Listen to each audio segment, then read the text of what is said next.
पूरी दुनिया में कोरोना वायरस ने कोहराम मचाया है, लेकिन वबा की इस दौर में वबा के आटे चीनी बहरान की रिपोर्ट में बेनकाब होने वाली करप्शन कहानी पाकिस्तानियों के दिल जला रही है। गन्ने के काश्तकारों की मदद के नाम पर शुगर माफिया को कैसे अरबों रुपए से नवाजा गया, ये राहबरी है या ये बेखबरी है या फिर माफिया से शराकतदारी, कुछ समझ नहीं आ रहा। गन्ने के काश्तकारों को कुछ मिला या नहीं, लेकिन शुगर माफिया की खूब चांदी हुई। विफाक ने चीनी बरामद करने की इजाजत दी तो पंजाब हुकूमत ने सब्सिडी की सूरत दिलजोई की। तहकीकाती कमेटी ने कौमी खजाने को अरबों का चूना लगाने वालों को बेनकाब तो कर दिया है, लेकिन इनके खिलाफ कार्रवाई होती नजर नहीं आती। ये माफिया कितना ताकतवर है, अंदाजा सिर्फ इससे लगा लें कि तहकीकाती कमेटी को धमकियां देने का वजीर आज़म इमरान खान ने नोटिस लिया है, मगर धमकियां देने वाले आजाद फिर रहे हैं। सच ये भी है, हमारी सियासत माफिया के नरगे में है। असल खबर यह है कि चीनी के कारोबार पर पाकिस्तान की बड़ी सियासी जमातों का कब्जा है। पीटीआई, नून लीग, काफ लीग और क्या पीपल्स पार्टी, इस हमाम में सब नंगे हैं। सच ये है कि चीनी की सनत से वाबस्ता बड़े बड़े नाम इन जमातों में बड़े ओहदों पर बराजमान है। कैसे मुमकिन है कि सियासी रहनुमा अपने शराकतदारों के खिलाफ कार्रवाई होने दें। खबर यह भी गर्म है कि वज़ीर आला पंजाब उस्मान बुज़दार को भी शामिल तफ्तीश किया जाएगा। ऐसा होगा या नहीं कुछ पता नहीं। दूसरा, अभी आटे चीनी का झगड़ा निपटा नहीं कि कर्ज इंक्वायरी कमीशन की रिपोर्ट का भी गलगला भी बुलंद हो रहा है। देखिए, मुल्क को कर्जों के जाल में फंसाने वाले खुद फंसते हैं या फिर रिपोर्ट बनाने वालों को। हाँ, ये रिपोर्ट भी वज़ीर आज़म इमरान खान के हुजूर पेश होगी और सच ये भी है कि ये रिपोर्ट वज़ीर आज़म इमरान खान के करप्शन के खिलाफ बुलंदोबांग दामों का इम्तिहान होगी। शायद इस रिपोर्ट में ये राज भी खुल जाए कि मुल्क कर्जों के बोझ तले दबता रहा और तरक्याती मंसूबों के फंड जाती अकाउंट्स में, जी हां, जाती अकाउंट्स में कौन कैसे मुंतकिल करता रहा। करप्शन के इस गोरख धंधे में 300 बाअसर अफराद का नाम आ रहा है, जिन्होंने कौमी जोंकों की तरह कौमी खून चूसने वाले ये मुजरिम कौन है और क्या इन्हें भी सजा का कोई इम्कान है, इस पर हम सबसे पहले बात करेंगे। लेकिन आज की हम डेवलपमेंट्स पर पहले रिपोर्ट देखिए। हमें ज्वाइन कर रहे हैं ताहिर रज़ाक गुजर साहब, ये चेयरमैन हैं किसान काउंसिल के। ताहिर साहब, ये बताएं कि हमारी बात जब होती है शुगर मिल्स एसोसिएशन से, हमने इस प्रोग्राम में उनको बुलाया भी, उनके चेयरमैन थे, उनके रहनुमा, वो कहते हैं हमने अगर सब्सिडी ली, हमने कुछ गलत नहीं किया और सब्सिडी तो उनके पास जाती ही नहीं। जो हुकूमत सब्सिडी देती है वो चली जाती है किसान को। तो आप बताएं, इसका मतलब है वो शुगर माफिया तो कुछ नहीं रखता, वो तो जो हुकूमत से लेता है पैसे अरबों रुपया सब्सिडी के नाम पर, वो तो आपको दे देता है। जी, इस तरह सूरत ये है कि किसानों की जो इशू है ना, उसको कोई बंदा प्लेटफॉर्म पे अच्छे तरीके से ब्रीफ नहीं कर रहा। सूरत ये है कि इन्होंने कभी भी किसानों को बेनिफिट नहीं दिया। हमेशा गरीब मेरे काश्तकार का खून चूसा है। उसको जो इमदादी कीमत गवर्नमेंट की तरफ से बनाई जाती है, हालांकि उससे भी उसको नुकसान होता है, तो लेकिन जिम्मेदार कहता है कि चले मुझे जो गवर्नमेंट ने इमदादी कीमत अनाउंस की है उसके मुताबिक ये बंदे हमें गन्ने की कीमत दे दें। लेकिन ये मुख्तलिफ हथकंडों की वजह से जो इनका शुगर क्रैशिंग का सीजन है वो 1 से 2 माह लेट करते हैं ताकि इनकी चीनी से रिकवरी ज्यादा आ सके। और दूसरी बात है कि सुप्रीम कोर्ट के चीफ जस्टिस साहब ने जोर लगाया, जो केन कमिश्नर साहब है वो इनके सामने बेबस है और जिम्मेदारों के हकूक का फैसला और उनके हकूक का तहफ़्फ़ुज़ कोई करने वाला नहीं है। इन्होंने हमेशा गरीब काश्तकार को लूटा है ताकि वेट कंडा हो, ट्राली 3-3 दिन धूप में सड़ती रहे, उससे उसका नमी कम हो जाए ताकि इनकी रिकवरी ज्यादा हो। इन्होंने एक तरफ किसान मेरे को लूटा, दूसरी तरफ मेरी गरीब आवाम को लूटा। इन्होंने दोनों हाथों से लूटा और गवर्नमेंट को टैक्स की मद में लूटा है। अच्छा। आप देखें कि जो शुगर एक्ट है उसकी खिलाफ वर्जी ये करते हैं कि जो 15 अक्टूबर को मिलने चलनी होती हैं वो ये 15 नवंबर के बाद चलाते हैं ताकि जिम्मेदार गंदम भी बर वक्त कासर है।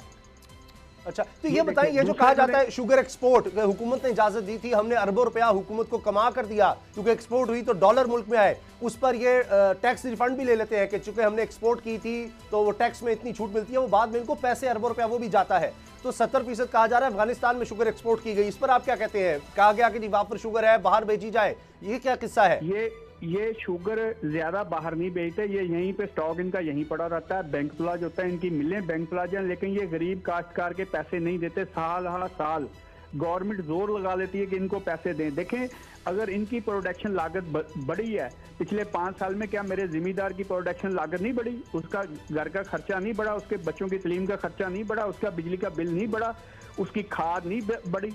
ये सिर्फ माफिया है। अच्छा। ये ऐसा माफिया है आटे वाला और चीनी वाला, जो अवाम को भी बेवकूफ बना रहा है और गवर्नमेंट को। और इनकी पावर इतनी है कि हर जहांगीर तरीन साहब कहते हैं कि मैं 180 रुपए मन गन्ना उठाता रहा हूं, जबकि बाकी लोग 120 रुपए देते रहे हैं। ये जहांगीर तरीन साहब की ये बात किसी हद तक दुरुस्त है। इन्होंने बाकी जिम्मेदारों की बाकी मिल ओनर की बजाय इन्होंने जिम्मेदार को थोड़ा सा फैसिलिटेट किया, क्योंकि ये प्रोफेशनल काम कर रहे थे। लेकिन जो इन्होंने सब्सिडी ली है, सब्सिडी जो होती है ये प्राइवेट बिजनेस को नहीं दी जाती, ये वायलेशन है गवर्नमेंट की। जी, वो गंदुम पर भी तो गंदुम, हाँ सही कह रहे हैं आप, गंदुम किसान से जब लेते हैं तो उसको जरूर सब्सिडी देते हैं, लेकिन यहाँ शुगर मिल ओनर्स को दी जाती है। ये आपने बड़ी सी बात की। लेकिन उसामा साहब ये तो बार बार ये कह रहे हैं कि ये जो सब्सिडी 3 अरब रुपए की सब्सिडी है ये हमारे लिए नहीं है, ये तो हम लोगों को देनी नहीं है। मेरा सवाल ये है रजाक गुज्जर साहब, मेरा आपसे सवाल ये है कि पिछले 3-4 सालों में ये जो रिकॉर्ड सामने आ रहा है, ये रिकॉर्ड इकट्ठा किया जा रहा है कि कितनी सब्सिडी ली गई और ये किसने सब्सिडी ली। क्या ये 3-4 सालों में जो भी शुगर जो है वो एक्सपोर्ट हुई, क्या उसमें जो सब्सिडी आई क्या वो किसानों तक पहुंची? आपके पास क्या स्टैट्स हैं, आपके पास क्या रिकॉर्ड, आपका क्या कहता है?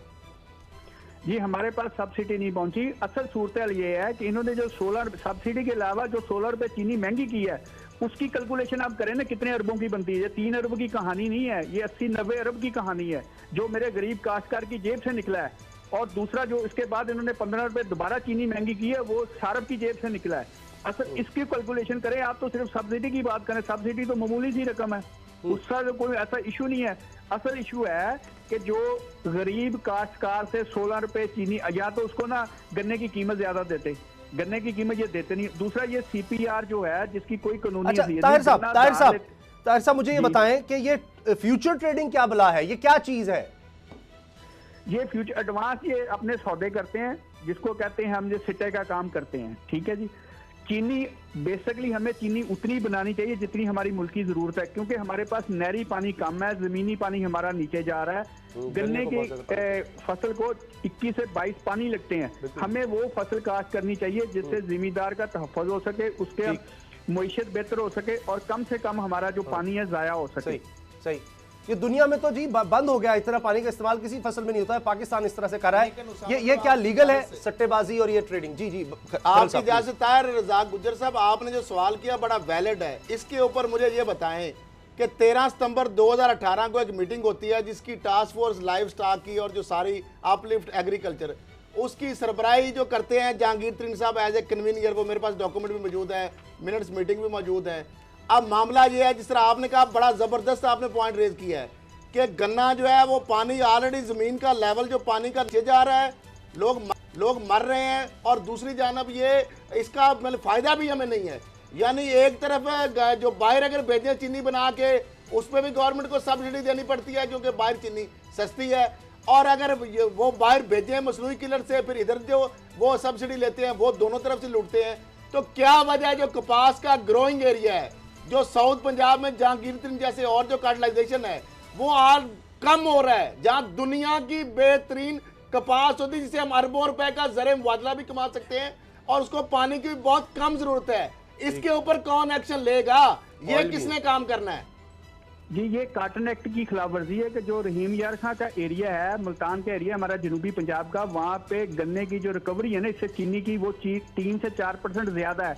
इनके ये वेस्टर्न इंटरेस्ट हैं, पंजाब से मिलें उधर जनूबी पंजाब में क्यों शिफ्ट हो रही हैं, इसके पीछे ये कहानी है कि वहाँ पे जो गन्ने की रिकवरी है चीनी की, वो 13% से ऊपर जा रही है, उससे इनको पैसे ज्यादा बनाए।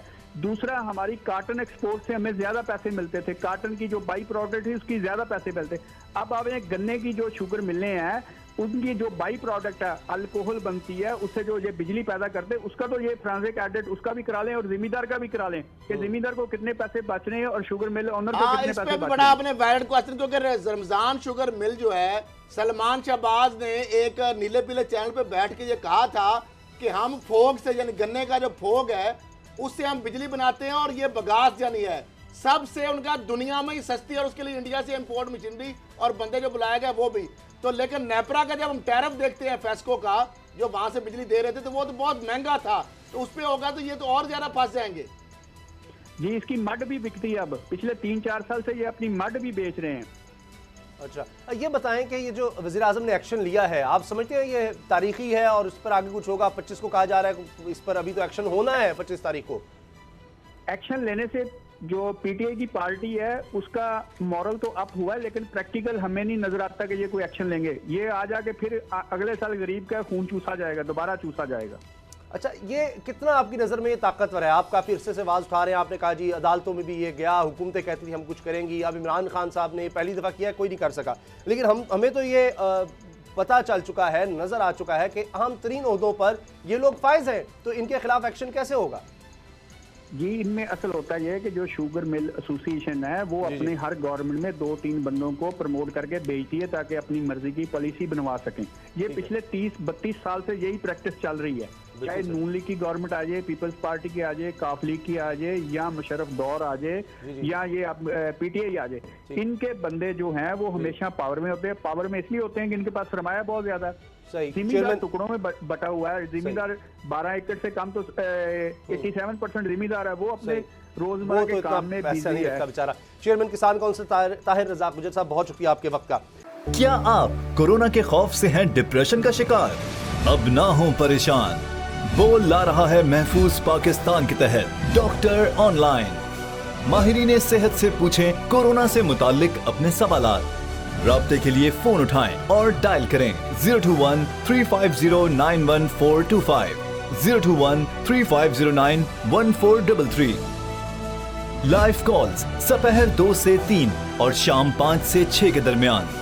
आप अपने सवालात व्हाट्सएप पर भी भेज सकते हैं 0337-0310-377। जवाबात स्क्रीन पर दिए गए औकाते मुकर्ररा में नशर किए जाएंगे। सुबह 10 बजे, सुबह 11 बजे, शाम 7 बजे, रात 8 बजे, रात 10 बजे और रात 11 बजे। तो जुड़े रहिए बोल के साथ, क्योंकि बोल का पैगाम महफूज पाकिस्तान।